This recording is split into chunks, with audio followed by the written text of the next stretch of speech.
Seth Miller, Wandering Our Man. You love to travel. I know you have crazy adventures. Tell me, you just did something, right? I'm always just doing something. Just doing something. Tell me what you've been up to. Yeah, most recently, one of my most recent trips was actually a few days in Switzerland. A couple months ago, booked a ticket. It was a very cheap fare, and so I bought it. I didn't really pay much attention to where I was going, actually. The whole point for me was a good cheap ticket. There's something out there I'll get to explore and see and do. It was new to me. I bought the ticket. I'm going. Just go for it. Just go for it. Turns out I was going to Geneva. Okay. It's apparently a nice town. Some people like it, some people don't. It's, a lot of international there because of the UN stuff, but it also, because of that, some people say it seems a little sterile. For me, I wasn't sure. I didn't know what I was going to do. I had booked this ticket, and 6 months later, when I actually got to the airport, I still hadn't figured out what I was doing. I had no hotels booked. I didn't know where I was. Like, I knew the airport's in Geneva, but other than that, I didn't know anything about the town, really, other than that the UN is there. Yeah. I had no plans. It's totally by the seat of your pants. Totally by the seat of my pants. I showed up. The good news is the immigration officers didn't question me too much, because if they asked where I'm staying and what I'm doing, I probably would have had to lie or tell the truth, and they would have thrown me out. Either way, I'm guessing. But right. I landed, found myself sitting in the sort of check-in area at the airport, and the only thing I knew is that 72 hours later, I had to be standing there again, checking in for my flight back home. And spent a few minutes, sat down in the corner, pulled out my laptop, got on the internet, did a little research, and turns out there's a couple UNESCO World Heritage Sites around town, or not around town, but around the country, reasonably easy to get to. There were some great train service. The Swiss train system is fantastic. It's a little expensive, but not so horrible that it was unreasonable. And very quickly, in the span of a couple hours, I put together a plan. I was going to start in Geneva that morning, take the train up to Bern, which is about 2 hours away, the capital city. The next day, head back to Lausanne, which is halfway between the two. And then the third day, I would be in Geneva proper. The next morning, back at the airport and done. And you put this whole plan together once you were already there and you were like at the airport? Sitting on the ground in the arrivals area. Wow. Tucked into a corner with my laptop trying to figure out what the heck am I doing here.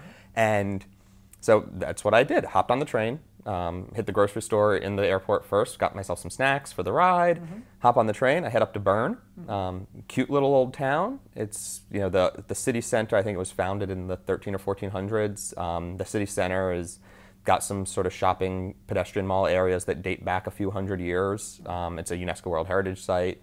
And as an added bonus, Bern is bear, is sort of the same route there. And the city's mascot is the bear. They take that very seriously, to the point that they actually have an offshoot of their zoo right in the middle of town where they have bears roaming free.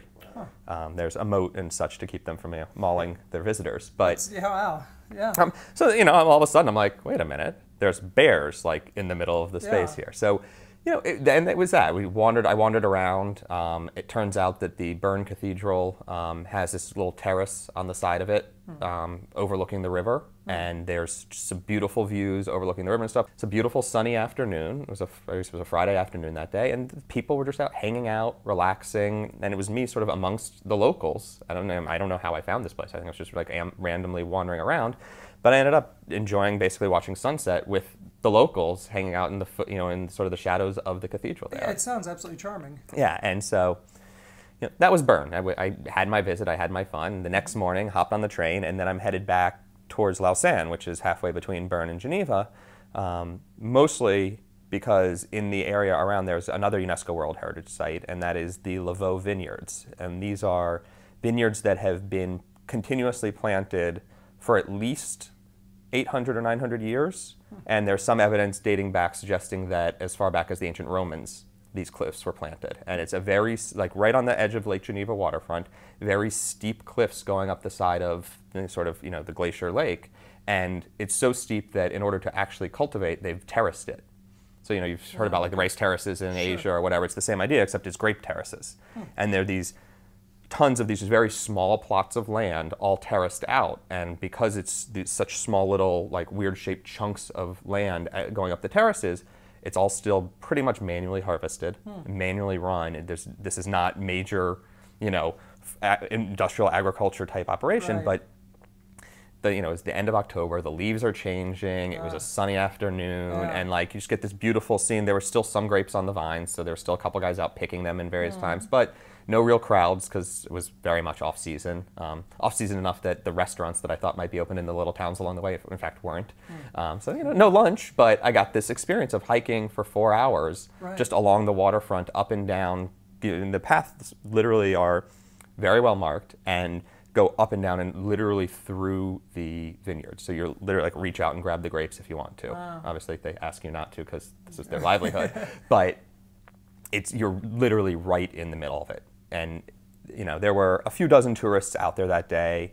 It's very accessible, but no real crowds to speak of, and just an incredibly beautiful and serene sort of environment. So, take care of that. That took most of my afternoon, or the first half of the afternoon. Hop back on the train, back into town. And, we're sitting along the waterfront, which is great because, in any good city where there's a waterfront like that, you always got a very vibrant sort of scene going on down on the waterfront. And Lausanne is no exception to that. So from the train station, walk the 10 minutes down to the waterfront or so. Still, mind you, no hotel figured out because I didn't know I was going to be here until 24 hours prior and hadn't bothered to book that one yet. I was worried about yesterday's hotel at that point. But get down to the waterfront and basically just ambled along the entirety of the town, sort of along their waterfront section, experiencing the city. There's, again, parks and whatnot all along the way with lots of locals, lots of people out experiencing and having a good time. And every now and then would walk into a building that looked like a hotel and ask if they had any rooms open. Sure. Eventually found myself staying in a hotel right on the waterfront for a pretty reasonable rate. Nothing is particularly cheap in Switzerland, but this one, relatively speaking, was affordable.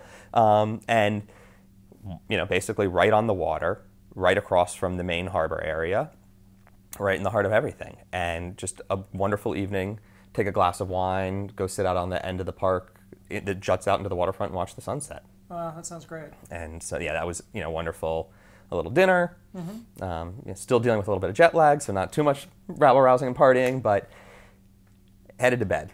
Next morning, a little bit more visiting Lausanne. They have, like every other city in Europe, has a nice cathedral worth taking a look at. Sure. At this point, it happened to be a Sunday morning, so services were going on. It's an active cathedral, so not particularly open for tourists at that point, but did get to poke my head in. And then hop back on the train, back down to Geneva. Finally, almost finished with this crazy trip. Yeah. And still, you've got no plans more than like an hour out, it sounds like. Pretty much. The closest I had to planning more than that far out was basically if I could look up what the train schedule was like. And it turns out the trains basically run twice an hour along all these routes, so I didn't actually have to plan more than 30 minutes in advance to figure out where I wanted to go. Isn't that crazy? Wow. But so I headed into Geneva, headed into town, and there is, like most bigger European cities at least, there are the sort of the checklist tourist sites you have to see. There's the cathedral. In Geneva there happens to be a flower clock, which is this huge clock that's basically planted into a garden bed, and the numbers are all different colored flowers, and I think they change them seasonally or something. And so, it was interesting. I'm not entirely convinced, but it was fun. And just sort of did the circuit of Geneva, and it was nice. It was great. Again, it was a beautiful day. Just being out along the waterfront was wonderful, and eventually found myself, there's sort of a little jetty that juts out into Lake Geneva. And I found myself sitting out there. There's a little shop along there so I could have a glass of beer and just relaxing, hanging out, watching the other people come and go, sunning themselves or whatever else it is. And lo and behold, I hear some other people speaking English nearby, which not so typical, not so common, but I listen in for a few minutes. What's going on here? It turns out that it's flight attendants and pilots. It's a flight crew. They're talking a little bit about business. They're talking about, how much they enjoyed the stopover, this and that. Turns out they were actually the flight crew from the airline I was flying home the next day, and they had just gotten in that morning, which means they were my flight crew going home the next day. Cool. And so jokingly, as I wandered by, at the end of the trip, as I was leaving, or as I thought I was leaving, I wandered over and was like, hey, so who's flying back to the U.S. tomorrow? And they were a little taken aback as how I could have figured this out, but ended up spending the next 2 hours hanging out with them, chatting. They had a picnic spread set up where they were just all, enjoying their layover. And it was a fun experience for me to sort of get the other side of hanging out and chatting with flight attendants. And, one of them had some friends who actually lived in Geneva who had come in and brought their kids with them. So it was a very, very sociable scene. It was a lot of fun. That sounds like fun. And then, again, back to sleep. Next morning, 7 o'clock, hop on the train.